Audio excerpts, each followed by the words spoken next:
নবী মানুষদের মধ্যে এক নাম্বার শ্রেণী, এই চার খলিফার জন্য রহমতের বার্তা দিয়ে গেলে তার মানে আমার চার খলিফার জন্য রহমত। একটু চিৎকার দিয়ে বলেন সুবহানাল্লাহ। মানুষদের মধ্যে দুই নম্বর শ্রেণী সমস্ত সাহাবায়ে কেরাম। আমার নবীজি সব সাহাবীদের জন্য কিভাবে রহমত, নবীজি অন্য হাদিসের মধ্যে বলেন আসহাবী কান্নুজুম, আমার এক একজন সাহাবী হলো আসমানের তারকারাজির মতো।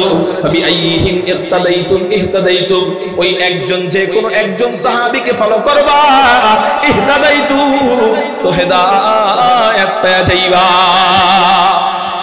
তাহলে নবীজি ফলো করতে বললেন কাদেরকে? জোরে বলেন। সাহাবীদেরকে। সমস্ত সাহাবীদের ব্যাপারে বললেন যে সব সাহাবীরা হলো আসমানের তারকারাজির মতো। ফাবিআইহিম ইক্তাদাইতুম, যে কোনো একজনকে অনুসরণ করবা তো ইহতাদাইতুম, হেদায়েত পেয়ে যাইবা। তার মানে বোঝা গেল আমার নবীজি তাদেরকে বুঝায় গেছেন তারাও অনুসরণীয়, তাদেরকে অনুসরণ করা যায়, তাদেরকে অনুকরণ করা যায়। এবার আপনারা বলেন জাহান্নামীদেরকে অনুসরণ করা যায় না জান্নাতীদেরকে অনুসরণ করা যায়?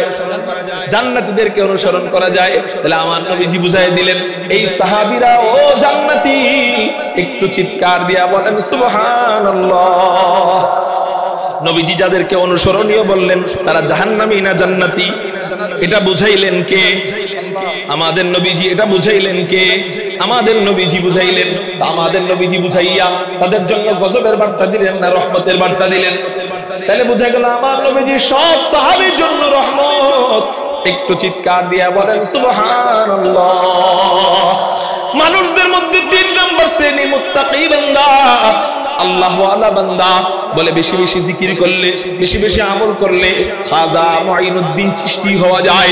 বেশি বেশি নেক আমল করলে আব্দুল কাদের জিলানী হওয়া যায়। বেশি বেশি নেক আমল করলে হযরত হাসান বসরি হওয়া যায়।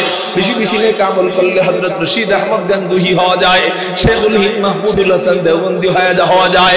আওলাদ রাসূল সৈয়দ হুসাইন আহমদ মাদানী হওয়া যায়। কিন্তু বেশি বেশি নেক আমল করলে নবীজির একজন ছোট আদনা সাহাবীও হওয়া যায় না। এই ইতিপূর্বে বললাম সাহাবীদের জন্য আমার নবী কিভাবে রহমত। এখন আসেন এই যে বেশি বেশি নেক আমল করনেওয়ালা, গুনাহ ছেড়ে দেনেওয়ালা মুত্তাকি বান্দাদের জন্য আমার নবী কিভাবে রহমত। নবীজি বুখারী শরীফের হাদিসের মধ্যে বলেন ক্বালা রাসূলুল্লাহ সাল্লাল্লাহু আলাইহি ওয়াসাল্লাম ক্বালা আল্লাহু তাআলা মান আদালি ওয়ালিয়ান ফাকাদ আযানতুহু বিল হারব। হাদিসে কুদসির মধ্যে হাদিসে কুদসির মধ্যে হুজুর আকরাম সাল্লাল্লাহু আলাইহি ওয়াসাল্লাম বলেন, আল্লাহ নবীজিকে বলেছেন যদি কোনো ব্যক্তি, যে ব্যক্তি আল্লাহ ওয়ালাদের সাথে দুশমনি করবে, আল্লাহ বলেন ফাকাদ আযানতুহু বিল হারব, আমি আল্লাহ ওই ব্যক্তির সাথে যুদ্ধের ঘোষণা দিয়ে দিলাম। আল্লাহর বন্ধুদের সাথে যদি কেউ দুশমনি করে তার সাথে যুদ্ধ করবে কে? আল্লাহর নামটা চিৎকার দিয়ে হয় নাই, চিৎকার দিয়ে বলেন কে? এই জন্যই তো আল্লাহর বন্ধুর সাথে যারা দুশমনি করে তাদেরকে আল্লাহ যুদ্ধ কইরা পরাজিত করে দিয়েছে। কেমনে কেমনে কেমনে? আল্লাহর বন্ধুদের সাথে দুশমনি করছে নমরুদ। আল্লাহ ক্ষমতাধর বাদশা নমরুদকে মশা দিয়া মারে, জুতার বাড়ি দিয়া মারে। আল্লাহর বন্ধুর সাথে দুশমনি করছে ফেরাউন, ক্ষমতাধর বাদশা ফেরাউনকে আল্লাহ পানির মধ্যে চুবায়া মারে। ক্ষমতাধর নেতা আবু জাহেলকে আল্লাহ কেমনে মারে? মক্কার বড় বড় নেতারা আবু জাহেলের সাথে পারে না, মদিনার বড় বড় নেতারা আবু জাহেলের সাথে পারে না। আল্লাহু আকবার। হযরতে সিদ্দিক আকবর পারেন না, হযরতে ওমর পারেন না, হযরতে উসমান পারেন না, হযরতে আলী পারেন না। কিন্তু আল্লাহ যখন যুদ্ধের ইচ্ছা এসে যায়, আল্লাহ বলেন কোনো বড় নেতার দরকার নাই, আবু জাহেলকে মারার জন্য বড় কোনো মুজাহিদের প্রয়োজন নাই। আমি আল্লাহ যুদ্ধ তো মশা দিয়েও করতে পারি।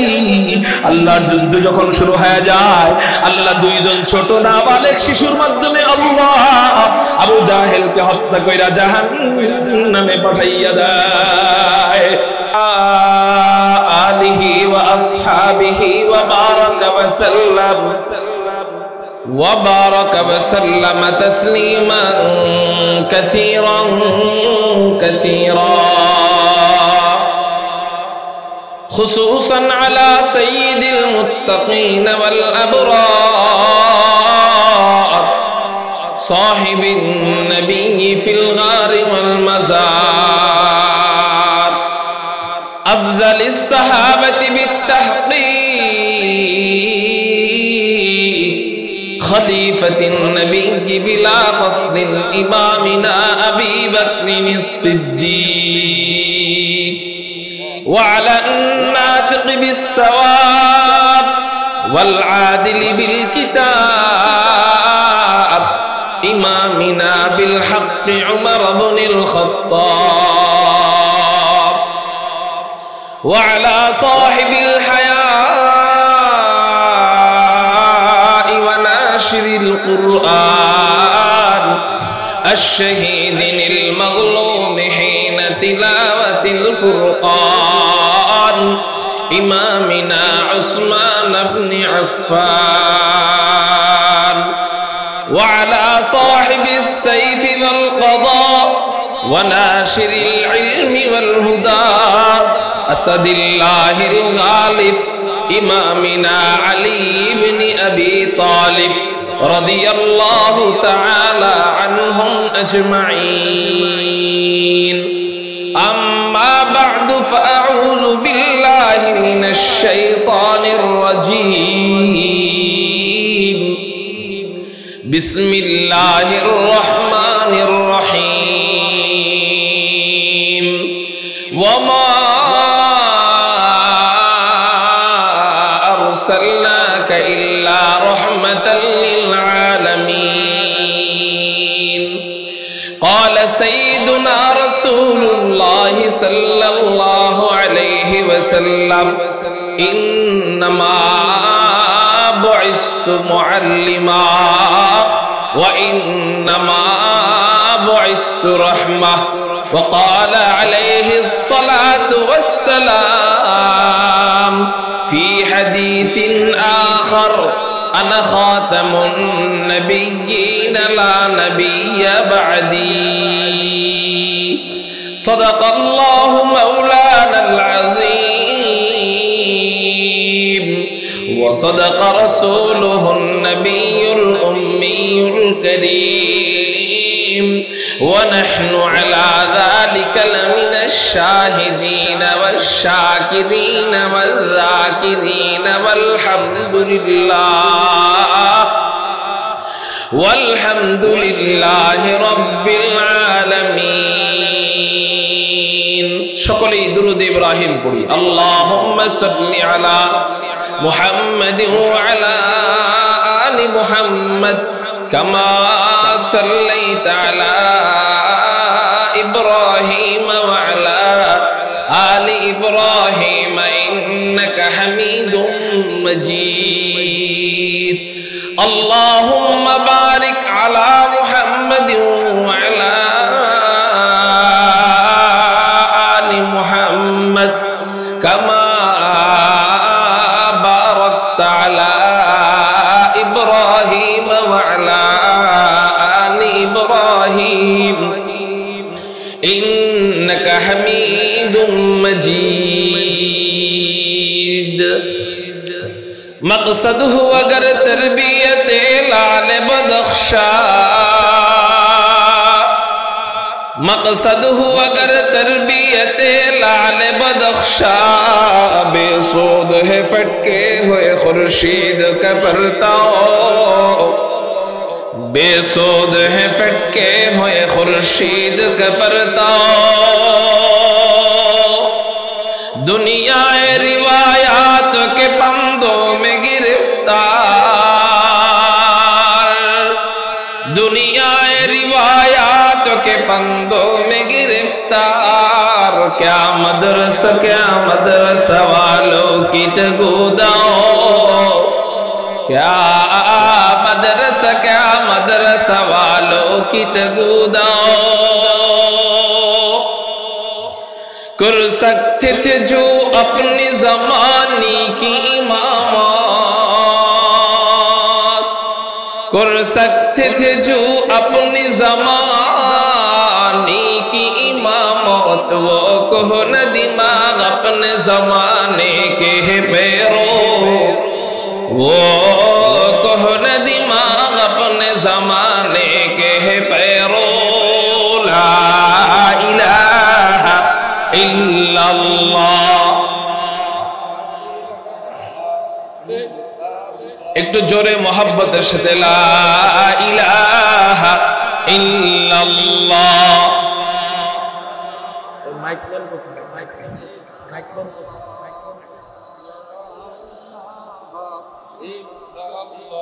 লা ইলাহা ইল্লাল্লাহ। একটা বক্স তো শ্রোতাদের দিকে আছে, আরেকটা আমার দিকে ছিল না, পুরা লা ইলাহা ইল্লাল্লাহ। तेरे महबूब की यारब, तेरे महबूब की यारब शबाहत लेके आया हो, हकीकत उसका तू कर मैं सूरत लेके आया हो, न अज़मत लेके आया हो न शौकत लेके आया हो,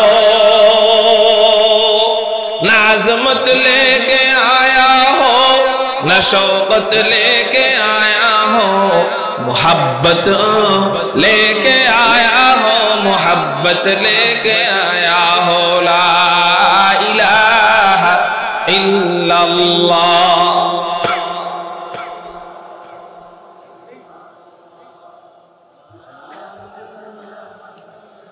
ला इलाहा इल्लल्लाह मुहम्मदुर रसूलुल्लाह सल्लल्लाहु अलैहि वसल्लम। अल्हम्दुलिल्लाह, अल्लाह जल्ला जलालुहु व अम्मा नवालुहुर दरबारे लाख कोटी शुक्रिया আদায় করি যে মহান রব্বে করিম আমাদেরকে রানীগাঁও বাজার তাফসীর কমিটির উদ্যোগে আয়োজিত তাফসীরুল কুরআন মাহফিলে রব্বে কায়নাত রব্বে করিম আমাদেরকে আসার বসার তৌফিক দান করেছেন। সেই জন্য সবাই অন্তরের অন্তঃস্থল থেকে আকাশ পাতাল প্রকম্পিত করে চিৎকার দিয়ে শুকরিয়া আদায় করি, বলি আলহামদুলিল্লাহ। মুহতারাম হাজিরিন, আমি আপনাদের সামনে পবিত্র কোরআনের একটি সুপরিচিত আয়াত তেলাওয়াত করেছি। আল্লাহ পাক রব্বুল আলামিন কোরআনুল কারীমের মধ্যে বলেন, আউযু বিল্লাহি মিনাশ শাইতানির রাজীম, বিসমিল্লাহির রহমানির রহিম, ওয়া মা আরসালনাকা ইল্লা রাহমাতাল লিল আলামিন।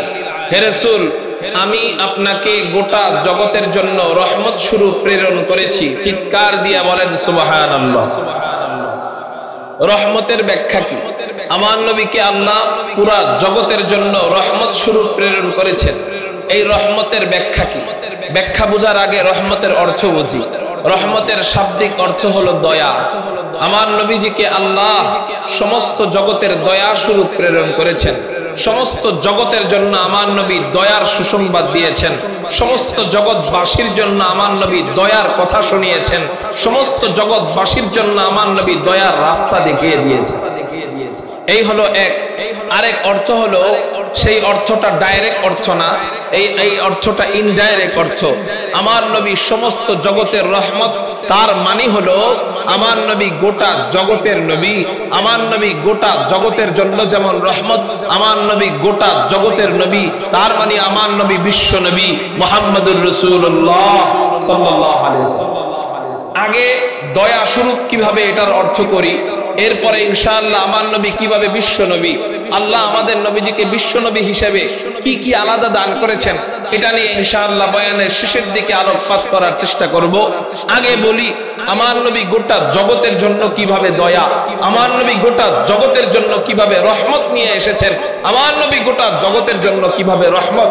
আজকের আলোচ্য বিষয় হলো আমার নবী গোটা জগতের জন্য কিভাবে রহমত। এখন আমি যদি গোটা জগতের কথা বলতে যাই, তাহলে জগৎ কতগুলা ভালো জানেন কে? জোরে বলেন, ভালো জানেন কে? আসমান এক জগৎ, জমিন এক জগৎ, সৌর জগৎ এটা আর এক জগৎ, নদী সমুদ্র এটা এক জগৎ, প্রাণী এটা এক জগৎ, বিভিন্ন জাত এক একটা জগৎ। জগতের অনেক ব্যাখ্যা আছে, আমি একটা ব্যাখ্যা বললাম যে আল্লাহ যত জাত বানিয়েছেন প্রত্যেকটা জাত একটা করে জগৎ, প্রত্যেকটা জাত একটা করে কি জগৎ। যেমন জিন জাতি এটা একটা জগৎ, মানুষ জাতি এটা মানব জগৎ, হ্যাঁ, ফেরেশতা জাতি ফেরেশতা জগৎ, আসমান একটা জাত এটা একটা জগৎ, জমিন একটা জাত এটা একটা জগৎ, সমুদ্র একটা জাত এটা একটা জগৎ। ঠিক বনের প্রাণী, এই প্রাণীদের মধ্যে বাঘ আছে, এই বাঘ একটা জাত, বাঘ একটা জগৎ। সিংহ আছে আলাদা প্রাণী, এরা একটা জাত, এটা একটা জগৎ। নদীর মধ্যে মাছ আছে, মাছ, এই মাছ আবার আলাদা জগৎ। এরকম করে আল্লাহর কত জগৎ আছে একমাত্র ভালো জানেন কেউ। এটা তাফসীরের বয়ান, তাফসীরের মাহফিল। আমরা এখানে বসলাম মানে অটো কোরআনুল কারীমের ছাত্র হয়ে গেলাম, তাফসীরের ছাত্র হয়ে গেলাম। তাফসীরের ক্লাস এর চেয়ে দামি কোনো ক্লাস হইতে পারে? দুনিয়ার মধ্যে এর চেয়ে কোনো দামি ক্লাস হইতে পারে না। আল্লাহ পাকের কালামের ব্যাখ্যার ক্লাস এটা। এই ক্লাসে বসে যদি আমরা পান খাই, এই ক্লাসে বসে যদি আমরা বাদাম খাই, এটা এই কোরআনের সাথে বেয়াদবি হবে, ঠিক না ভাই? ঠিক। এই জন্য মেহেরবানি করে, আমি অনেকের মুখ নড়তে দেখতেছি, এই জন্য পান থাকলে ফালায় দেন, বাদাম থাকলে তাড়াতাড়ি গিলে ফেলেন। আর আমরা এই মুহূর্তে খানা দ্বারা বন্ধ করে দিব, আর খাবো না, ঠিক আছে তো ইনশাআল্লাহ? এমনকি ভলান্টিয়ার ভাইদেরকে বলবো, বয়ান চলাকালীন কোনো চাও দেওয়ার দরকার নাই, আমিও খাবো না, কোনো মেহমান কেউ দিবেন না, বয়ান শেষ তখন চা দিবেন। মুহতারাম হাজিরিন, তো বলতেছিলাম আল্লাহর কত জগৎ আছে ভালো জানেন কে? আল্লাহ।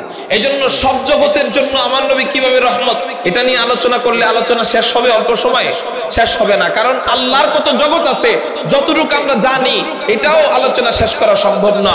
আমি এক প্রকার জগৎ নিয়ে কথা বলবো, সেই জগৎ হলো মানব জগৎ। আমার নবী মানব জগতের জন্য কিভাবে রহমত, কি জগতের জন্য? কি জগতের জন্য মানে মানুষদের জন্য আমার নবী কিভাবে রহমত। মানুষদের মধ্যে আবার বিভিন্ন শ্রেণী আছে, যেমন মানুষদের মধ্যে কেউ সাহাবী, মানুষদের মধ্যে কেউ মুত্তাকি বান্দা, মানুষদের মধ্যে কেউ মুমিন বান্দা, মানুষদের মধ্যে কেউ আলেম, মানুষদের মধ্যে কেউ হাফেজ, মানুষদের মধ্যে কেউ গুনাহগার, মানুষদের মধ্যে কেউ ছোট শিশু, মানুষদের মধ্যে কেউ ইতিম বাচ্চা, মানুষদের মধ্যে কেউ বুড়ো, মানুষদের মধ্যে কেউ যুবক, মানুষদের মধ্যে কেউ পুরুষ, মানুষদের মধ্যে কেউ নারী, মানুষদের মধ্যে কেউ মুসলিম, মানুষদের মধ্যে কেউ অমুসলিম, মানুষদের মধ্যে কেউ আত্মীয় স্বজন, মানুষদের মধ্যে কেউ পিতামাতা, মানুষদের মধ্যে কেউ ভাই বোন, মানুষদের মধ্যে কেউ ছেলে সন্তান, মানুষদের মধ্যে কেউ মেয়ে সন্তান, মানুষদের মধ্যে কেউ ব্যবসায়ী, মানুষদের মধ্যে কেউ চাকরিজীবী। বলেন মানুষদের মধ্যে এক জগৎ না বহু, এক শ্রেণী না বহু শ্রেণী? বহু শ্রেণী। আমার নবী কোন শ্রেণীর জন্য রহমত? উত্তর, আমার নবী সমস্ত শ্রেণীর জন্য রহমত। জোরে বলেন সুবহানাল্লাহ। কিভাবে রহমত? মানুষদের মধ্যে নবীদের পরে সবচেয়ে দামি শ্রেণী যেটা, সেই শ্রেণীর নাম কি? জোরে বলেন কারা? সাহাবায়ে কেরাম। সাহাবীদের মাঝে আবার সবচেয়ে দামি শ্রেণীর নাম হলো এই চারজন খলিফা। এই খলিফারা হলো সাহাবীদের মধ্যে সবচেয়ে দামি শ্রেণী। এই চার খলিফা কে কে? হযরতে সিদ্দিক আকবর, আবু বকর রাদিয়াল্লাহু তাআলা আনহু, হযরতে ওমর রাদিয়াল্লাহু তাআলা আনহু, হযরতে উসমান রাদিয়াল্লাহু তাআলা আনহু, হযরতে আলী রাদিয়াল্লাহু তাআলা আনহু। সাহাবীদের মাঝে এই চারজন সবচেয়ে বেশি কি? সবচেয়ে বেশি দামি। এক নম্বর শ্রেণী মানুষদের মধ্যে এই চারজন খলিফা। নবীদের পরে, নবীদের কথা আলাদা, নবীদের পরে মানুষদের মধ্যে এক নম্বর শ্রেণী এই চারজন খলিফা। এই চারজন শ্রেণী, চারজন খলিফার শুধু নাম বললাম। এখন যদি পরিচয় বলি, পরিচয় বলতে গেলেই তো পুরো বয়ান শেষ হয়ে যাবে, এত লম্বা বয়ান তো করা সম্ভব না। এই জন্য কবিতা আকারে, উর্দু কবিতার মাধ্যমে তাদের পরিচয়টা আপনাদেরকে তুলে ধরার চেষ্টা করবো ইনশাআল্লাহ। দুনিয়ায়ে সখাওয়াত মে তেরা নাম রহেগা। আপনারা কি ইশারা বুঝেন না? চিৎকার দিয়ে বলেন আল্লাহু আকবার। এই সাউন্ড আপনাদের থেকে চাই, পাবো তো ইনশাআল্লাহ। দুনিয়ায়ে সখাওয়াত মে তেরা নাম রহেগা, सिद्दीक तेरा नाम से इस्लाम रहेगा, सिद्दीक तेरा नाम से इस्लाम रहेगा, दुनिया अदालत में तेरा नाम रहेगा, दुनिया अदालत में तेरा नाम रहेगा, उम्र तेरा नाम से इस्लाम रहेगा, उम्र तेरा नाम से इस्लाम रहेगा, दुनिया शुजाअत में तेरा नाम रहेगा, दुनिया शुजाअत में तेरा नाम रहेगा, उस्मान तेरा नाम से इस्लाम रहेगा, उस्मान तेरा नाम से इस्लाम रहेगा, दुनियाए मुसल्लत में तेरा नाम रहेगा, दुनियाए मुसल्लत में तेरा नाम रहेगा,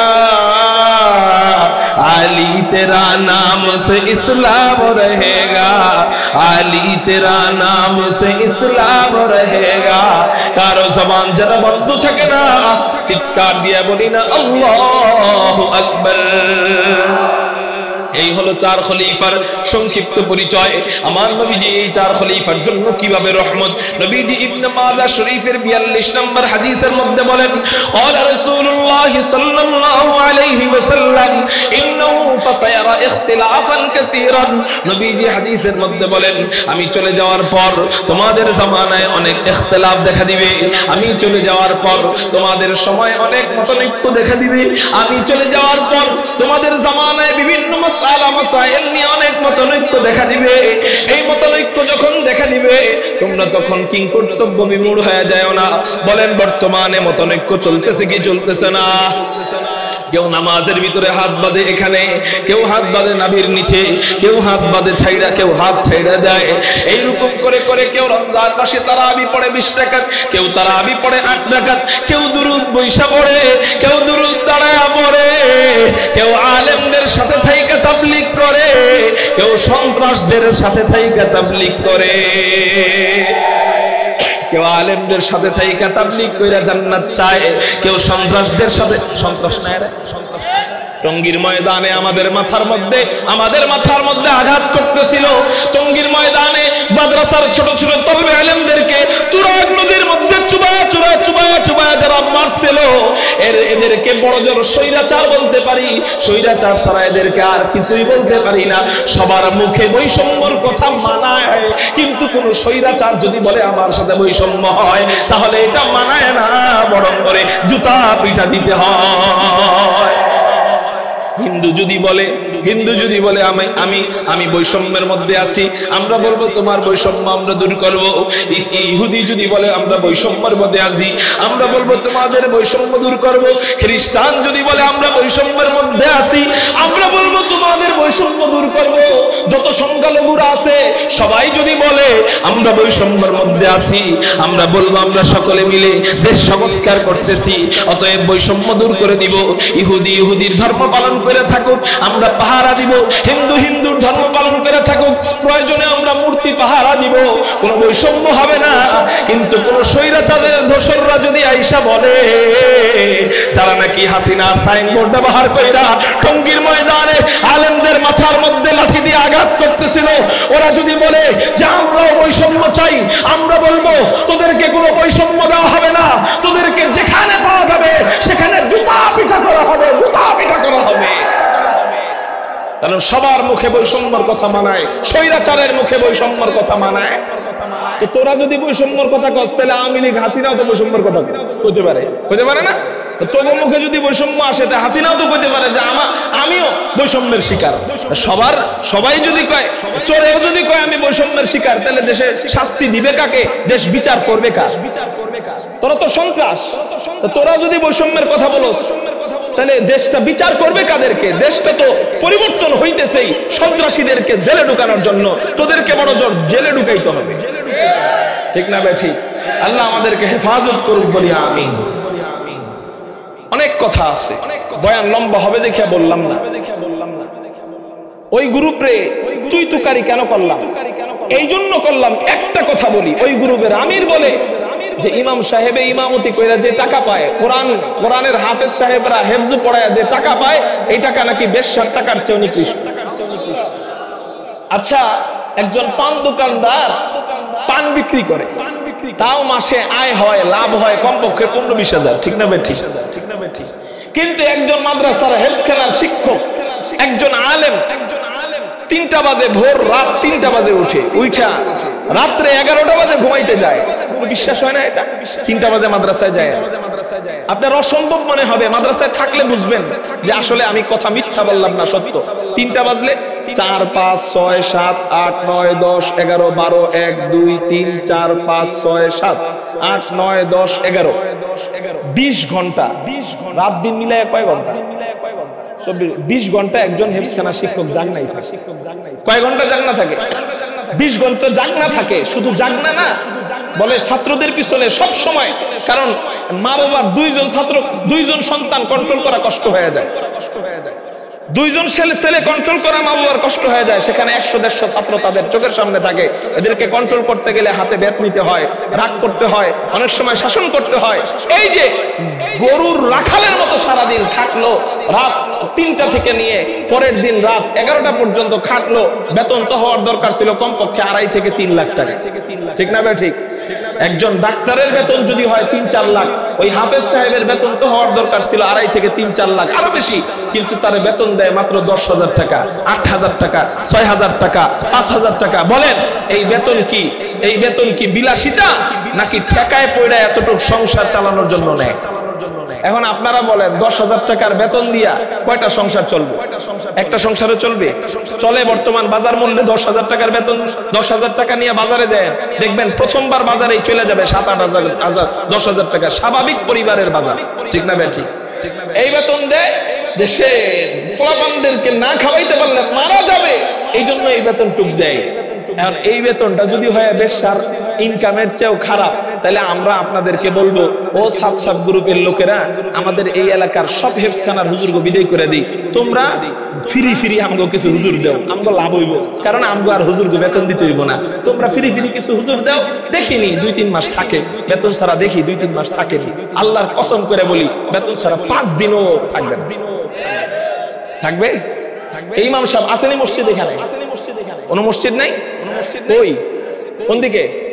এখানে যদি কখনো তাবলিগ আসে ওই গ্রুপের, তাহলে কইবেন যে তোমাকে তো এই ইমাম সাহেবের পিছনে নামাজ পড়া জায়েজ নাই। এরকম ফতোয়া দিছে কেডা? আপনি কইবেন তোমাকে আমির সাতশা ফতোয়া দিছে।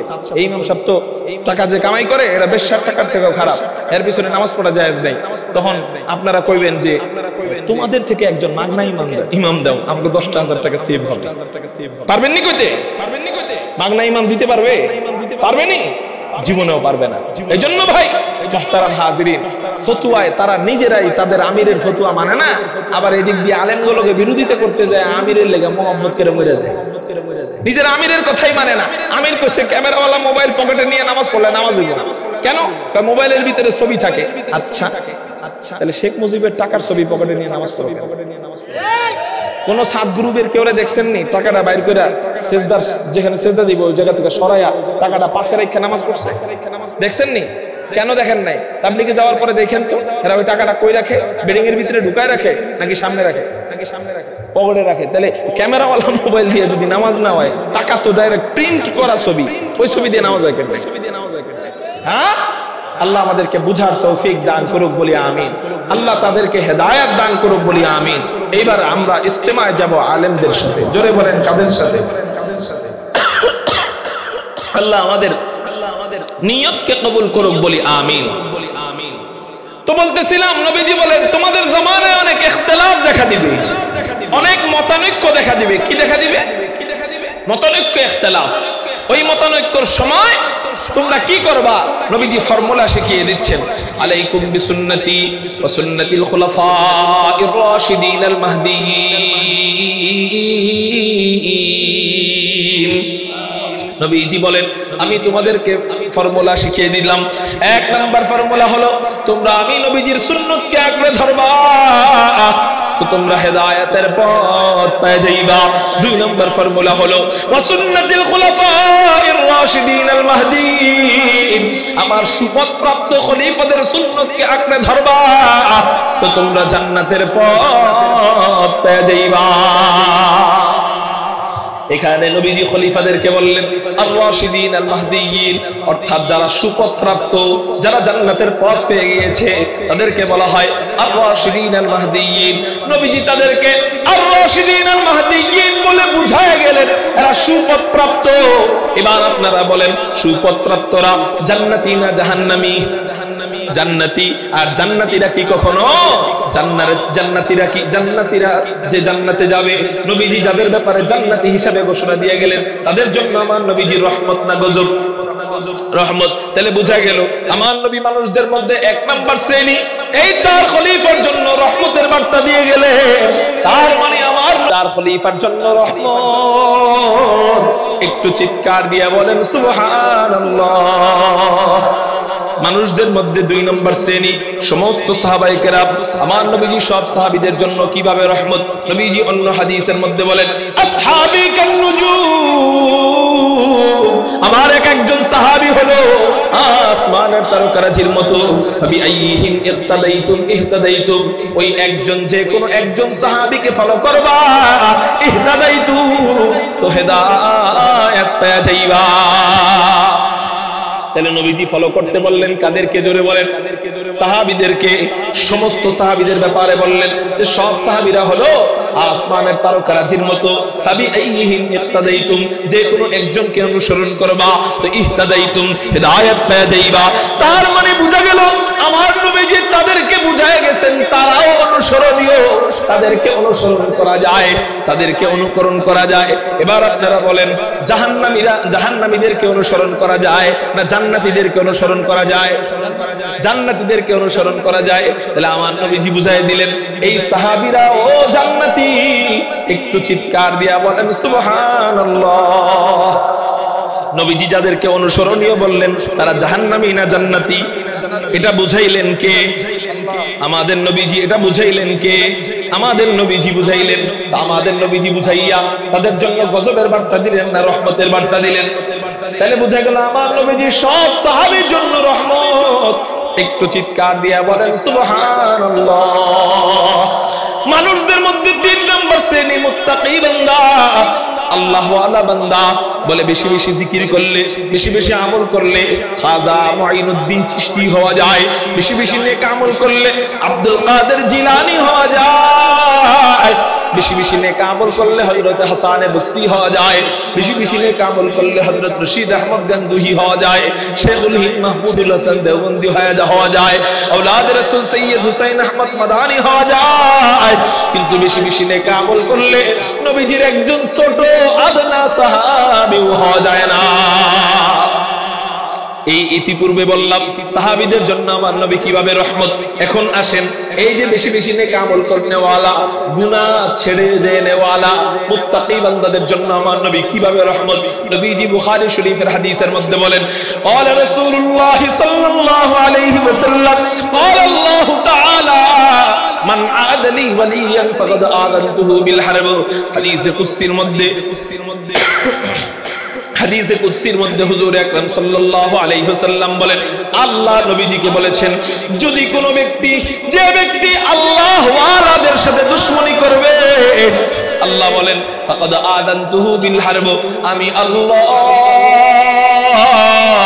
ওই ব্যক্তির সাথে যুদ্ধের ঘোষণা দিয়ে দিলাম। আল্লাহর বন্ধুদের সাথে যদি কেউ দুশমনি করে তার সাথে যুদ্ধ করবে কে? আল্লাহর নামটা চিৎকার দিয়ে হয় নাই, চিৎকার দিয়ে বলেন কে? এই জন্যই তো আল্লাহর বন্ধুর সাথে যারা দুশমনি করে তাদেরকে আল্লাহ যুদ্ধ কইরা পরাজিত করে দিয়েছে। কেমনে কেমনে কেমনে? আল্লাহর বন্ধুদের সাথে দুশমনি করছে নমরুদ। আল্লাহ ক্ষমতাধর বাদশা নমরুদকে মশা দিয়া মারে, জুতার বাড়ি দিয়া মারে। আল্লাহর বন্ধুর সাথে দুশমনি করছে ফেরাউন, ক্ষমতাধর বাদশা ফেরাউনকে আল্লাহ পানির মধ্যে চুবায়া মারে। ক্ষমতাধর নেতা আবু জাহেলকে আল্লাহ কেমনে মারে? মক্কার বড় বড় নেতারা আবু জাহেলের সাথে পারে না, মদিনার বড় বড় নেতারা আবু জাহেলের সাথে পারে না। আল্লাহু আকবার। হযরত সিদ্দিক আকবর পারেন না, হযরত ওমর পারেন না, হযরত উসমান পারেন না, হযরত আলী পারেন না। কিন্তু আল্লাহ যখন যুদ্ধের ইচ্ছা এসে যায়, আল্লাহ বলেন কোন বড় নেতার দরকার নাই, আবু জাহেলকে মারার জন্য বড় কোন মুজাহিদের প্রয়োজন নাই। আমি আল্লাহ যুদ্ধ তো মশা দিয়েও করতে পারি। আল্লাহর যুদ্ধ যখন শুরু হয়ে যায়, আল্লাহ 2 জন ছোট নাবালেগ শিশুর মাধ্যমে আল্লাহ আবু জাহেলকে হত্যা কইরা জাহান্নামে পাঠাইয়া দেয়। এটা কার যুদ্ধ জোরে বলেন? আল্লাহর যুদ্ধ যখন শুরু হয়ে যায়, দেখেন না হাসিনার সাথে মুফতি ফজলুল হক আমিনী রাহমাতুল্লাহি আলাইহি আন্দোলন করে পারে নাই, সংগ্রাম করেছিলেন। হযরত সৈয়দ ফজলুল করিম রাহমাতুল্লাহি আলাইহি তো পারেন নাই, সংগ্রাম করেছিলেন। শেখুল হাদিস আল্লামা আজিজুল হক রাহমাতুল্লাহি আলাইহি তো পারেন নাই, হাসিনার সাথে যুদ্ধ করেছিলেন। আল্লাহু আকবার। কায়েদে মিল্লাত আল্লামা জুনায়েদ বাবুনগরী রাহমাতুল্লাহি আলাইহি কিন্তু পারেন নাই। আল্লামা আহমদ শফি রাহমাতুল্লাহি আলাইহি পারেন নাই। আল্লামা নূর হোসেন কাসেমী রাহমাতুল্লাহি আলাইহি তাও তো পারেন নাই। কিন্তু এই বদদুয়া যাদের, এদের বদদুয়া যার গায়ে লেগে গেছে, যেই দলের গায়ে লেগে গেছে, আল্লাহ তো এদেরকে এমনি ছাড় দিবে না। আল্লাহ বলেন মান আদালি ওয়ালিয়ান ফাকাদ আযানতুহু বিল হারব। আমার বন্ধুদের সাথে কেউ দুশমনি করলে তার সাথে যুদ্ধ কোনো দুনিয়ার হুজুরের করতে হবে না, কোনো বিএনপির নেতার করতে হবে না, হেফাজতের নেতার করতে হবে না। হ্যাঁ, তার সাথে যুদ্ধ আমি মাওলা নিজে করব।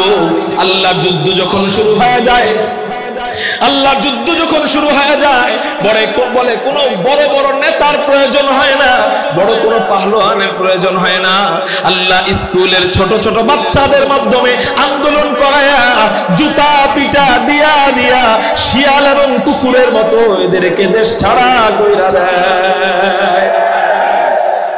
আরে কুকুর তো থাকার মতো বাড়ির মালিকের জায়গা পায়, মালিকের বাড়ির জায়গা পায়। আরে শিয়াল তো থাকার মতো গর্ত খুঁজে পায়। কিন্তু আল্লাহ এদেরকে এমন ভাবে অপমানিত করছে, শামসুদ্দিন মানিক চোরা এদেরকে আল্লাহ এমন ভাবে অপমানিত করছে যে এরা থাকার মতো একটা কলা পাতাও খুঁজে পায় না। কেন কেন কেন?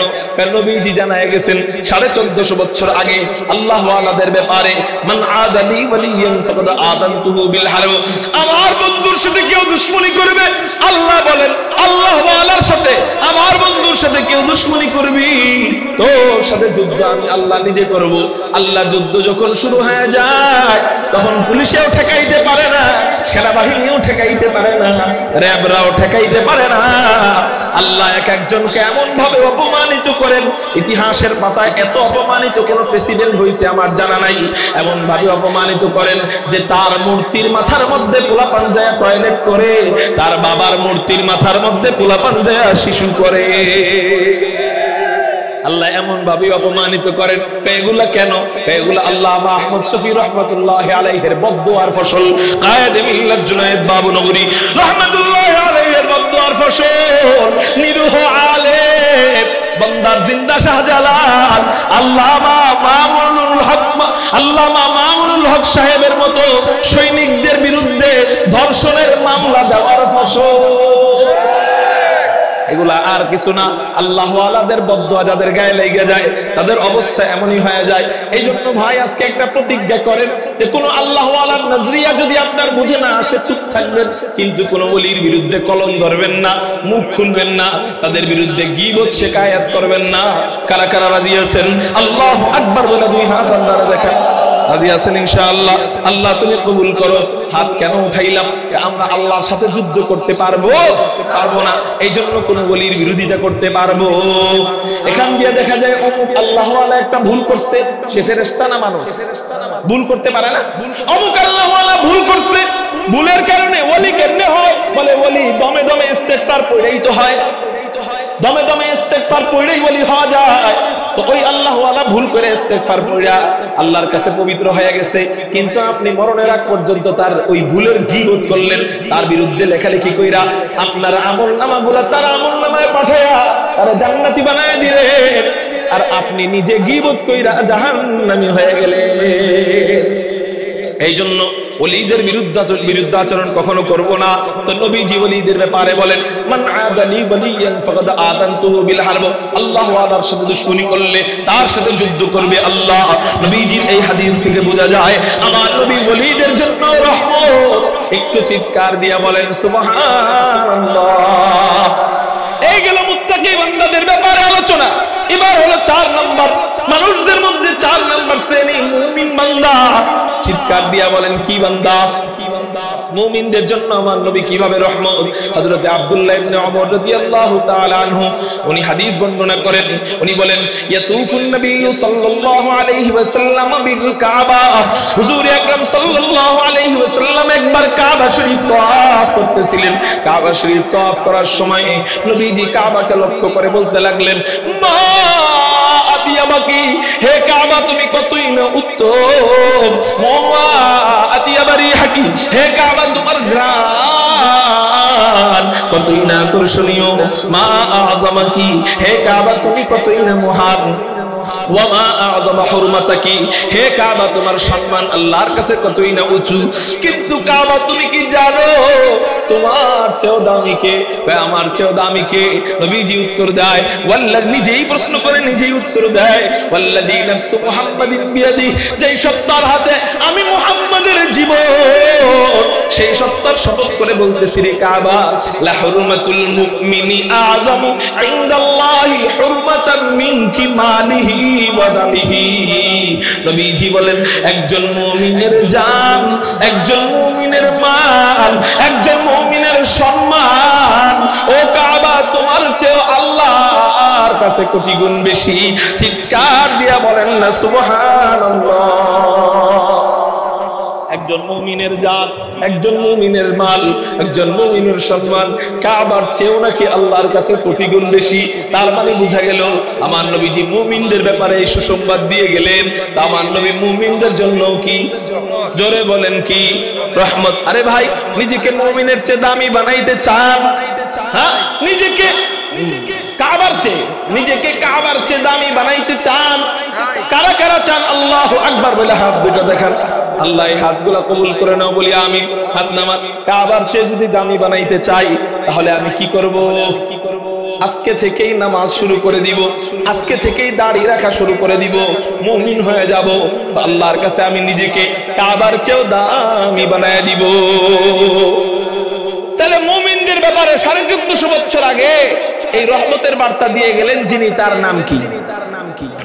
মুহাম্মাদুর রাসূলুল্লাহ সাল্লাল্লাহু আলাইহি ওয়াসাল্লাম। তার মানে বোঝা গেল আমার নবীজি মুমিনদের জন্য রহমত। একটু চিৎকার দিয়ে বলেন আলহামদুলিল্লাহ। দেখেন তো আপনি কোন শ্রেণীর মধ্যে পড়েন? মানুষদের মধ্যে 5 নম্বর শ্রেণী উলামায়ে কেরাম। জোরে বলেন কারা? জোরে বলেন কারা? আলেমদের জন্য আমার নবী কিভাবে রহমত। এই শুধু এই চ্যাপ্টার নিয়ে বয়ান করতে গেলে রাতের পর রাত চলে যাবে, দিনের পর দিন চলে যাবে, মাগার আলোচনা শেষ হবে না।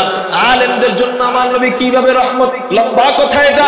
আমি একটা হাদিস শুধু বলতেছি, আলেমদের জন্য আমার নবী কিভাবে রহমত। নবীজি আলেমদের ব্যাপারে বলেন, ক্বালা রাসূলুল্লাহ সাল্লাল্লাহু আলাইহি ওয়াসাল্লাম ইউশাফাউ ইয়াউমুল কিয়ামাতি সালাসাতুন।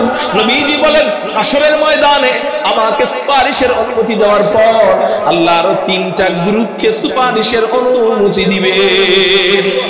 কয় গ্রুপকে বলেন? প্রথমে আল্লাহ সুপারিশের অনুমতি দিবেন আমাদের নবীজিকে, এই নবীজি সুপারিশ করবেন। এই সুপারিশকে বলা হয় শাফাআতে কুবরা। আল্লাহ নবীজিকে মাকামে মাহমুদ দান করবেন। ওয়া মিনাল লাইলি ফাতাহাজ্জাদ বিহি নাফিলাতাল লাক আসা আইয়াবাসাকা রাব্বুকা মাকামান মাহমুদা। আল্লাহ নবীজিকে তাহাজ্জুদ পড়ার বিনিময়ে মাকামে মাহমুদ দান করবেন। এই মাকামে মাহমুদে দাঁড়ায়া নবীজি তার আপন উম্মতের ব্যাপারে সুপারিশ করবেন। সুপারিশ করতে করতে করতে করতে করতে করতে যখন আল্লাহ বিশাল এক জামাতকে জান্নাতি বানায় দিবে, ওই জামাত থেকে আল্লাহ আরো 3টা গ্রুপকে সুপারিশের অনুমতি দিবেন। আল্লাহু আকবার। এই 3 গ্রুপ কারা? নবীজি হাদিসের মধ্যে বলেন 1 নাম্বার গ্রুপ হলো আল আম্বিয়া, অন্যান্য নবীদেরকে আল্লাহ সুপারিশের অনুমতি দিবেন। 2 নম্বর গ্রুপ সুম্মাল উলামা, 2 নম্বর গ্রুপ হলো উম্মতের আলেমদেরকে। 7 গ্রুপকে, ইঞ্জিনিয়ার ওয়াসিফকে, হ্যাঁ ওই মাস্তান 7 গ্রুপের উসামা, ওদেরকে, হ্যাঁ কাদেরকে? নবীজি বলতেছেন কাদেরকে? আলেমদেরকে। সুম্মাল উলামা, আলেমদেরকে আল্লাহ সুপারিশের অনুমতি দিবে। এই জন্যই তো নবীজি অন্য হাদিসে বলে সাবধান, শুনে নাও, কুন আলিমান, তুমি আলেম হও। যদি আলেম হইতে না পারো তাহলে কি হইবা? কয় আও মুতাআল্লিমান, আলেম যদি হইতে না পারো তাহলে আলেমের ছাত্র হও। আলহামদুলিল্লাহ এই যে এখানে বসছেন আপনারা সকলেই আলেমের ছাত্র হয়ে গেছেন, তাফসীরের ক্লাসের ছাত্র হয়ে গেছেন। একটু চিৎকার দিয়ে বলেন আলহামদুলিল্লাহ। নবীজি বলেন আলেম হও, যদি আলেম হইতে না পারো আলেমের ছাত্র হও, যদি তাও না পারো তাহলে আও মুস্তাঈনান, আলেমকে সাহায্য করো, যদি তাও না পারো 4 নাম্বার আও মুহিব্বান, আলেমকে মোহাব্বত করো, যদি মোহাব্বত করতে না পারো তাহলে শুনো ওয়ালা তাকুন খামিসান, 5 নাম্বারটা হয় না মানে ওলামা বিদ্বেষী হয়ো না। নবীজি বলেন ফাতাহালিক, তুমি হালাক হয়ে যাইবা, ধ্বংস হয়ে যাইবা। বর্তমানে ওলামা বিদ্বেষীদের সবচেয়ে বড় গ্রুপের নাম সামগ্রী। বুঝতে পারছেন? এবার নবীজির কথা মোতাবেক ওই গ্রুপ ধ্বংস, আপনি বুঝা শুনে তাবলীগ করেন যে কোন গ্রুপের সাথে করবেন। বুঝতে পারছেন আমার কথা? আল্লাহ আমাদেরকে বুঝার তৌফিক দান করুক বলে আমিন। এর মুহতারাম ভাইও, তো নবীজি বলেন ওয়ালা তাকুন খামিসান ফাতাহালিক, সাবধান আলেমকে মোহাব্বত করো কিন্তু 5 নাম্বারটা হয় না মানে উলামা বিদ্বেষী হয় না, তো তুমি ধ্বংস হয়ে যাইবা। কেন উলামা বিদ্বেষী হইবা না?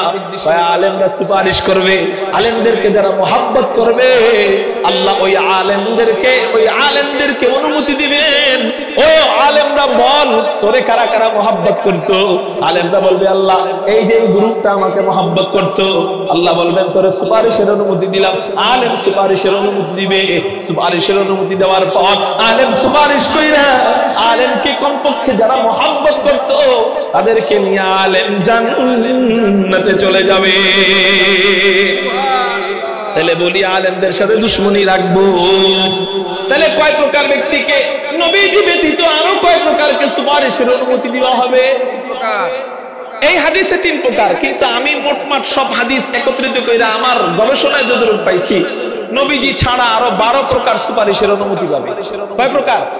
12 প্রকার। এই 12 প্রকার নিয়ে আলাদা ওয়াজ, এটা নিয়ে আলাদা বিষয়, এটা নিয়ে আলাদা বয়ান। যদি আগামী বছর কখনো দাওয়াত দেন তাহলে লেখা দিয়েন কারা কারা সুপারিশের অনুমতি পাবে, তখন বলবো না ইনশাআল্লাহ। আজকে শুধু 3-4 জনের বিষয় বলি হাদিস থেকে। নবীজি বলেন ইয়াউমুল কিয়ামতি সালাসাতুন, এই 3 গ্রুপ কারা? আল আম্বিয়া, 1 নাম্বার হলো নবীগণ, 2 নাম্বার হলো সুম্মাল উলামা, উলামায়ে কেরামগণ, 3 নাম্বার সুম্মাশ শুহাদা, আল্লাহর রাস্তায় জিহাদ করে যারা শহীদ হবে এই শহীদগণকে আল্লাহ সুপারিশের অনুমতি দিয়ে দিবেন। চিৎকার দিয়া বলেন সুবহানাল্লাহ। তাহলে এখান থেকে বোঝা গেল আলেমদেরকে সুপারিশকারী হিসাবে জানায় গেলেন 1450 বছর আগে কে? তাহলে বোঝা গেল আলেমদের জন্য আমার নবী গজব কি রহমত। জোরে কোন আলহামদুলিল্লাহ। মানুষদের মধ্যে কয় নাম্বার শ্রেণী গেল? 5 নাম্বার। কয় নাম্বার গেল? আমার নবী 5 নাম্বার শ্রেণী, আলেমদের জন্য রহমত। জোরে কোক্কা আলহামদুলিল্লাহ। মানুষদের মধ্যে 6 নাম্বার শ্রেণী হাফেজে কুরআন, আমার নবী হাফেজদের জন্য কিভাবে রহমত। নবীজি হাদিসের মধ্যে বলেন মান ক্বারাআল কুরআন ফাস্তাযহারাহু ফাআহাল্লা হালালাহু ওয়া হারামা হারামাহু আদখালাহু আল্লাহুল জান্নাহ ওয়া শাফাআহু ফি 10 মিন আহলি বাইতিহি ক্বাদ ওয়াজাবাত লাহুমুন নার। নবীজি হাদিসের মধ্যে বলেন কোন ব্যক্তি যদি কোরআনুল কারীমের হাফেজ হয়, কোরআনুল কারীম পড়ে, সমাজে প্রতিষ্ঠিত করে, এই চাচারা উঠে কেন, এই মুরব্বি কি বেশি চাপ দিছেন, চাপ না দিলে উঠেন না। আপনার একার দ্বারা দেখেন না আপনার দোস্তে পিছনে উঠতেছে, আপনারা আমার কোন 2 জনের একসাথে কখনো টয়লেট ধরে? একসাথে বসা 2 জনের একসাথে ধরে না। এই হয়তো একটু দূরে একটু আরেক জায়গায় আছে, এই ধরতে পারে। একসাথে 2 জন উঠা মানে উঠতে মন চাইতেছে, এমনি উঠে যাচ্ছে, একজনের দেখা দেখি আরেকজন। নবীজির আলোচনা যে যত মনোযোগ দিয়ে শুনবে আল্লাহ তার দিলে তত নবীজির প্রতি মহব্বত বাড়ায় দিবে। খালি এতটুকুই জানছি এতদিন যে আমার নবী রহমত। তো কিভাবে রহমত এটা আমরা অনেকেই জানি। আজকের আলোচনার মাধ্যমে আমরা বুঝতেছি কিনা যে আমার নবী প্রত্যেকটা শ্রেণীর জন্য কিভাবে রহমত, বুঝতেছি কিনা? আলহামদুলিল্লাহ। তাহলে বুঝে থাকলে একটু সময় একটু নবীর মহব্বতে বসবেন, অনর্থক উঠবেন না। কারা কারা আল্লাহু আকবার বলে 2 হাত আল্লাহর দিকে থাকবেন ইনশাআল্লাহ। আল্লাহ তুমি কবুল করো বলি আমিন। একান্ত ইস্তেনজার প্রয়োজন হলে আপনি যেতে পারেন, ওখানে আপনাদের সাথে বাধ্যবাধকতা নাই। মুহতারাম হাজিরিন, মানুষদের মধ্যে 6 নম্বর শ্রেণী হাফেজে কোরআন। হাফেজদের জন্য আমার নবী কিভাবে রহমত। নবীজি বলেন কোন বান্দা যখন হাফেজ হবে হালাল হারাম মাইনা চলবে, নবীজি বলেন আদখালাহুল্লাহুল জান্নাহ, আল্লাহ ওই হাফেজে কোরআনকে জান্নাতে প্রবেশ করাবেন। শুধু জান্নাতে প্রবেশ করাবেন তাই না, ওয়াশাফাহু ফি আশরাতি মিন আহলি বাইতিহি ওয়া ওয়াজাবাত লাহুমুন নার। নবীজি বলেন ও হাফেজ, ওই হাফেজকে আল্লাহ ডাক দিয়ে বলবে ও হাফেজ যা, আমি আল্লাহ তোরে অনুমতি দিলাম, তোর পরিবারের অনেকেই জাহান্নামে চলে গেছে, এমন জাহান্নামীদের থেকে 10 জনকে সুপারিশ কইরা তুই জান্নাতে নিয়ে যা। আর আস্তে কোন সুবহানাল্লাহ। এই জন্য ভাই একটা কথা কি, সব ওয়াজ মুখস্থ থাকবে না, সব বয়ান মুখস্থ থাকবে না, কিন্তু এই কথাটা মুখস্থ রাখেন, কাজে লেগে যাবে ইনশাআল্লাহ। সেটা হলো আপনার কোন আমল আল্লাহ কবুল করতেও পারে, নাও করতে পারে। এমনও হইতে পারে আপনার কোন আমল আল্লাহ কবুল করেন নাই, তখন আপনার জন্য ফয়সালা কি হবে? জান্নাত না জাহান্নাম? কোন আমল আপনার কবুল করে নাই, হুজুর কেন আমল কি আমরা করি না, আমরা কি নামাজ পড়ি না, কবুল করবো না কেন? কবুল না হওয়ার অনেক কারণ আছে। ইসলামের প্রত্যেকটা আমল কবুল হওয়ার জন্য অন্য আমল শর্ত। যেমন যাকাত কবুল হওয়ার জন্য যাকাতের মাল হালাল থাকা শর্ত। যাকাত কবুল হওয়ার জন্য যাকে দিবেন উনি ফকির হওয়া শর্ত। 8 প্রকার শ্রেণীকে যাকাত দেওয়া যায়, এই 8 প্রকার হওয়া শর্ত। আপনি যদি আপনার আপন বাপরে দেন তাহলে হইব না। কথা বুঝতে পারছেন? যাকাতের টাকা এই 8 প্রকার শ্রেণীকে দেওয়া যাবে, অন্য আর কাউকে দেওয়া যাবে না। তাহলে যাকাত কবুল হওয়ার জন্য শর্ত আছে। কুরবানি কবুল হওয়ার জন্য শর্ত, নিয়ত সহিহ হতে হবে। যদি গোশত খাওয়ার নিয়ত থাকে আর লোক দেখানোর নিয়ত থাকে তাহলে সহিহ হবে না, কুরবানি আদায় হবে না। গেল নামাজ কবুল হওয়ার জন্য শর্ত হলো শরীর পাক, কাপড় পাক, নামাজের জায়গা পাক, এগুলা ঠিক হইতে হবে। কোরআন তেলাওয়াত সহিহ হইতে হবে। হালাল মালের পোশাক পরতে হবে, হালাল খানা খাইতে হবে, তাহলে আপনার নামাজ কবুল হবে। বুঝা গেল প্রত্যেকটা আমলই আরেক আমলের উপরে কি মুখাপেক্ষী। এখন কোন আমলের কারণে আপনার বাকি আমল কবুল হয় নাই। যেমন কথার কথা, আপনার তেলাওয়াত সহিহ না, আছে না এখানে সবার তেলাওয়াত সহিহ? আপনার তেলাওয়াত সহিহ না হইলে নামাজ কবুল হবে। নামাজ যদি কারো কবুল না হয়, নবীজির হাদিস থেকে জানা যায় নামাজ কবুল না হইলে তার কোনো দোয়াও কবুল হয় না, কোনো আমলও কবুল হয় না। তার মানে আপনার নামাজ গেল তো আপনার হজও কবুল হবে না, আপনার যাকাতও কবুল হবে না, আপনার রোজাও কবুল হবে না, আপনার জিকিরও কবুল হবে না। তাইলে আপনার সব আমল মুখাপেক্ষী নামাজের উপরে, আবার নামাজ মুখাপেক্ষী তেলাওয়াতের উপরে। না, আপনার তেলাওয়াত যে সহিহ না আপনি জানেনই না। অনেক মুরব্বীরা আগের জামানায় পড়ছে, ওই যেমন হুজুর পাইছে ওই রকম পড়ছে, বাস মনে করছে এটাই শুদ্ধ, কিন্তু এটা যে অশুদ্ধ এটা বুঝেই না। এই ওনার তেলাওয়াত অসহির কারণে তার কি হইল না, নামাজ না হওয়ার কারণে কোনো আমল কবুল হয় নাই। হাসরের ময়দানে আটকায় যেতে হবে কিনা? তখন আল্লাহ আপনারে বলল যা, তোরে জাহান্নাম দিয়ে দিলাম। এই মুহূর্তে আপনি বুদ্ধি কইরা আপনার একটা সন্তানকে হাফেজ বানাইছিলেন, বুদ্ধি করে একটা ছেলেকে আলেম বানাইছিলেন, আপনি বুদ্ধি করে এটা বানাই রেখে গেছেন। ওই সন্তানরে আল্লাহ বলবে এই তোর বাপ ওই দিক দিয়ে জাহান্নামে যাইতেছে, তুই জানোস? সন্তান কইবে আল্লাহ না জানি না। তাহলে আমি কি করবো? আল্লাহ কইব তোরে তো আমি আগেই জান্নাতি বানাই দিয়েছি হাফেজ হওয়ার জন্য, যা আমি আরো 10 জনকে সুপারিশের অনুমতি দিলাম, তাড়াতাড়ি যা, তোর বাপরে জাহান্নামে এই যে ফেরেশতারা ফালাই দিব, তোর বাপরে জাহান্নাম থেকে নিয়ে জান্নাতে নিয়ে যা। বাপ যখন জানবে যে আমাকে এই মুহূর্তে ফেরেশতারা লাথি দিয়ে জাহান্নামে ফেলাবে, সাপগুলা হা করছে, বিচ্ছুগুলা তাকাইছে, আগুনগুলা বাড়ানো হয়েছে, হ্যাঁ জাহান্নাম বাপকে ডাকতেছে, ফেরেশতারা লাথি দেওয়ার জন্য বাপ পিছনে নিচে, এই সেকেন্ডের মধ্যে লাথি দিবে। এই মুহূর্তে হাফেজ সন্তান যায় কইতেছে এই ফেরেশতারা আল্লাহর আদেশে থামো। কেন থামবো? আমি হাফেজ, আমার বাবা আমার হাফেজ বানাইছে, আমি আসছি আমার বাপকে সুপারিশ করার জন্য। থাইমা যাবে, জাহান্নামের দরজা বন্ধ হয়ে যাবে, গলার থেকে আগুনের বেড়িগুলা খুলে দেওয়া হবে, হাতের মধ্যে আগুনের শিকল থাকবে খুলে দেওয়া হবে, জিহ্বার ভিতরে আগুনের পেরাক থাকবে খুলে দেওয়া হবে, চোখের ভিতরে আগুনের পেরাক থাকবে খুলে দেওয়া হবে। সন্তান হাতটা ধইরা টান দিয়া আল্লাহর কাছে নিয়ে বলবে আল্লাহ জাহান্নামে ঢুইকা যাইতো, আপনার আদেশে নিয়ে আসছি, এখন কি করবেন করেন, আমি আমার বাপরে জান্নাতে নিয়ে যেতে চাইতেছি। আল্লাহ বলবে যা, তোর খুশি আমার খুশি, তুই আমারে খুশি করছস কোরআন দিয়া, আমি তোরে খুশি করলাম তোর বাপরে জান্নাত দিয়া। বাপরে সহ ওই সন্তান জান্নাতে চলে যাবে। ওই মজাটা বুঝবে ইঞ্জিনিয়ারের বাপরা, ওই মজাটা বুঝবে ডাক্তারের বাপরা, ওই মজাটা বুঝবে ব্যারিস্টারের বাপরা। এজন্য ভাই কি লাভ ডাক্তার বানায়া পোলারে আমি ডাক্তার হিসেবে দেখাও মরতে পারলাম না, ডাক্তার হওয়ার আগে আমি মরে যাই, আমার লাভ কি? ব্যারিস্টার হওয়ার আগে অনেক বাপ মরে যায়, তো বাপের লাভ কি? এজন্য ভাই আমার একটা সন্তানকে আমি হাফেজ আলেম বানাবো, পাক্কা ওয়াদাটা কারা কারা করতে রাজি আছেন? আল্লাহু আকবার বলে দুই হাত আদান, পাক্কা ওয়াদা ইনশাআল্লাহ। আল্লাহ তুমি কবুল করো, বলি আমিন। তাহলে আমার নবী 6 নাম্বার হাফেজে কোরআনদের জন্য রহমত। কাদের জন্য জোরে বলেন? হ্যাঁ হুজুর চলে আসছে, আলহামদুলিল্লাহ। আমার বয়ান সংক্ষিপ্ত করে ফেলবো, মেহমান বসায় রেখে আমি কখনো কথা বলি না। তারপরেও আর একটা শ্রেণীর কথা শুনেন, গুনাহগার বান্দা। কারা? গুনাহগার বান্দা, জোরে বলেন কারা? হুজুর আমরা তো আলেম হইতে পারি নাই, আমরা তো সাহাবী হইতে পারি নাই, আমরা তো মুত্তাকি হইতে পারি নাই, আমরা তো আলেম হইতে পারি নাই, আমরা তো হাফেজ হইতে পারি নাই। হযরত মুসলমান আমাদের জন্য কি নবীজি রহমত কিনা? উত্তর হলো হ্যাঁ হ্যাঁ হ্যাঁ, নবীজি সাধারণ গুনাহগার বান্দাদের জন্য রহমত। একটু চিৎকার দিয়া বলেন সুবহানাল্লাহ। কেমনে সাধারণ গুনাহগার ফাসিক বান্দাদের জন্য কিভাবে নবীজি রহমত? সাহাবীদেরকে নবীজি বললেন, ও আমার সাহাবীরা, তোমরা জানো হাসরের ময়দানে আমি কাদের ব্যাপারে সুপারিশ করব? সাহাবীরা বললেন, ইয়া রাসূলুল্লাহ, ইয়া হাবিবাল্লাহ, কাদের ব্যাপারে সুপারিশকারী হবেন? নবীজি বললেন, আমার যেই উম্মতরা কবিরা গুনাহ করবে, আমি আমার কবিরা গুনাহগার উম্মতের ব্যাপারে সুপারিশকারী হব। চিৎকার দিয়া বলেন সুবহানাল্লাহ। কবিরা গুনাহগার উম্মতের ব্যাপারে নবীজি সুপারিশকারী হবে, তার মানে বোঝা গেল আমার নবীজি গুনাহগার উম্মতের জন্য রহমত।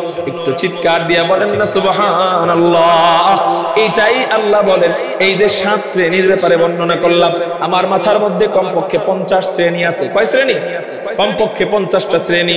এই 7 শ্রেণীর মতোই 50 শ্রেণীর জন্য আমার নবী রহমত।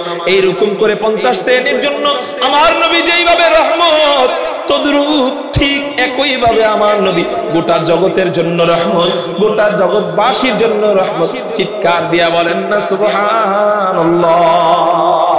আর আস্তে কোন সুবহানাল্লাহ।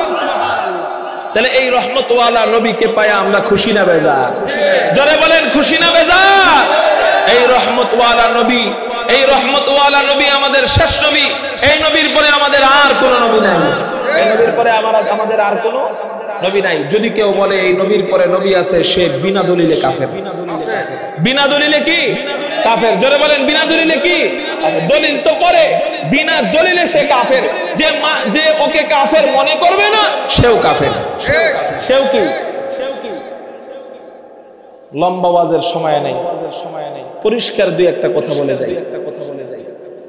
দেশ সংস্কারের কাজ চলতেছে। কিসের কাজ চলতেছে? যার যার ধর্ম সে পালন করবে, অসুবিধা নাই।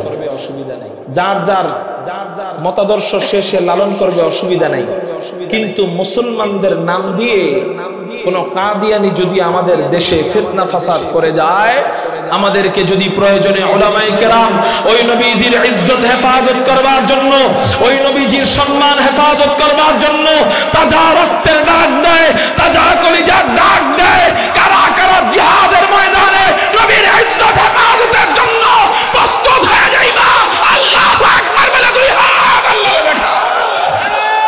তাকবীর, দিন ইসলাম, দিন ইসলাম, কাদিয়ানীরা কাফের, কাফের, কাফের, কাফের, কাফের, কাদিয়ানীরা কাফের। নারে তাকবীর। নবীর পরে নবী নাই, সংসদে আইন চাই। নবীর পরে নবী নাই, নবীর পরে নবী চাই, নবী নাই। মুহতারাম হাজিরিন, আমরা ডক্টর ইউনূস সাহেবকে বলবো, আমাদের এখন বর্তমানে মৌলিক 2টা দাবি আপনি পালন করেন, তো আপনাকে আমরা ভবিষ্যতে সরকার হিসেবে দেখব, অসুবিধা নাই। 1 নাম্বার দাবি হলো এই সাদিয়ানীদেরকে বাংলাদেশ থেকে নিষিদ্ধ, সাদিয়ানীদেরকে বাংলাদেশ থেকে নিষিদ্ধ করা হোক। 2 নাম্বার দাবি হলো কাদিয়ানীদেরকে বাংলাদেশ থেকে উৎখাত করা হোক। যদি আপনারা আমাদের দাবি পূরণ না করেন, আমরা আন্দোলন করে যেইভাবে স্বৈরাচারদেরকে দেশ ছাড়া করেছি, কুকুরের মতো পিটায়া পিটায়া দেশ থেকে ওদেরকে যেমন বের করেছি, আপনিও যদি আমাদের দাবি পূরণ না করেন, এই দেশ থেকে আপনাদেরকেও কিভাবে বের করতে হয় সেই লাইন আমরা জানি ইনশাআল্লাহ। এই জন্য ভাই আমরা ডক্টর ইউনূসকে অনুরোধ করব যে আপনি আমাদের দাবিকে পূরণ করেন। আমরা আপনাদেরকে ভালো হিসেবেই দেখি, আপনাদের উপর ভালো ধারণাই রাখি। বৈষম্যর কথা আপনারা বলে স্বৈরাচারদেরকে আপনার কোলে আশ্রয় দিবেন, এটা আমরা কখনো মেনে নিব। আল্লাহ আমাদেরকে বুঝার তৌফিক দান করুক, বলি আমিন। বুঝার তৌফিক দান করুক। ডক্টর ইউনূস সাহেবকে আমরা বলতে চাই, আপনি কাদিয়ানীদেরকে কাফের ঘোষণা না দেওয়া পর্যন্ত আপনারে আমরা গদি থেকে নামতে দিব না। কি কইলাম? আপনি কাদিয়ানীদেরকে কাফের ঘোষণা না দেওয়া পর্যন্ত আমরা আপনাদেরকে গদি থেকে নামতে দিব। এই হলো কাদিয়ানীদের কথা। 2 নম্বর কথা হলো স্বৈরাচারদেরকে জেলে না দেওয়া পর্যন্ত আপনাকে গদি থেকে নামতে দিব না। স্বৈরাচার কারা? এই যে ফারুকীর উপদেষ্টা বানাইছেন, এটা তো স্বৈরাচার। শাহবাগের দালাল আল্লামা আহমদ শফি রহমতুল্লাহ আলাইহিকে যারা তেতুল হুজুর বলে গালি দেয়, এরা আবার কেমনে উপদেষ্টা হয় আমার বুঝে আসে না। এদেরকে রাস্তায় পাইলে জুতাটা খুইলা পিটানো শুরু করে দিন। এরা শাহবাগীদের দালাল। এই শাহবাগীদের দালালদের মাধ্যমে আর এই দেশ চলবে না। এই গেল স্বৈরাচারদের 1 নাম্বার গ্রুপ। এই ফারুকের কথা। স্বৈরাচারের অপর গ্রুপ হলো সাদিয়ানি। এই 7 গ্রুপ। স্বৈরাচারের সাইনবোর্ড ব্যবহার করে আলেমদের মাথার মধ্যে যারা বাড়ি দিছে, এদের জন্য আবার কিসের টঙ্গীর ময়দান? এদের জন্য তো কবরস্থান দেওয়া দরকার ছিল। এজন্য আমি ডক্টর ইউনূস সাহেবকে বলবো, আমাদের অতি সত্বর এই মৌলিক 2টা দাবি মেনে নেন। এই সাদিয়ানীদেরকে দ্রুত বিচারের আওতায় আনেন যারা সমাজে ফিতনা ফাসাদ করতেছে। 2 নাম্বার, কাদিয়ানীদেরকে বিচার করার দরকার নাই, আপনি কাফের হিসেবে ঘোষণা দিয়ে দেন, ওদের বিচার আল্লাহ করবে।